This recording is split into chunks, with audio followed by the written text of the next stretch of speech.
আসসালামু আলাইকুম। বাইকজনের নতুন একটি ভিডিওতে আপনাদেরকে জানাই আন্তরিক শুভেচ্ছা অভিনন্দন।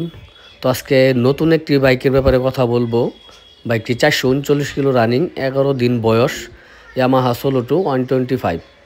তো যারা একেবারে নতুন বাইক খুঁজতেছেন যে অল্পগুলো বাইক চালাবেন, তারা এই বাইকটি দেখতে পারেন। তেল সাশ্রয়ী, 1 লিটারে 60-65 অনায়াসে পাবেন। তো বাইকটা শোরুমে যেভাবে পলি করা থাকে ঠিক সেরকম পলি করাই আছে। দেখেন চাকাগুলা, কোথাও কোনো ঘষা মাজা বা অ্যাক্সিডেন্ট কোনো হিস্ট্রি পাবেন না। বাইকটি কিন্তু অফিসিয়াল সার্ভিস ওয়ারেন্টি গ্যারেন্টি সবই পাবেন, 1 বছরের জন্য গ্যারেন্টি পেয়ে যাবেন। তো আসলে এই বাইকটি যারা নেবেন একেবারে নতুন পেয়ে যাবেন, একেবারে নতুনের মতোই পাবেন। নতুনের মতোই বলতে গেলে 11 দিন বয়স, আর পুরান কি হবে এটা। তো আশা করি বাইকটা দেখে ভালো লাগবে। তো যারা বাইকটি নিতে চান অবশ্যই বাইকজনে এসে দেখে শুনে জাস্টিফাই করে যাচাই বাছাই করে যেভাবে আপনাদের ভালো হয় সেইভাবে নিয়ে যেতে পারবেন, দামটা আলোচনা সাপেক্ষে।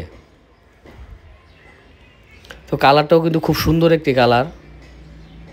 দেখেন ইঞ্জিলটা, নাটগুলো কোথাও কোনো টাচ করা হয় নাই। তো এই ছিল আজকের ভিডিও। আসসালামু আলাইকুম।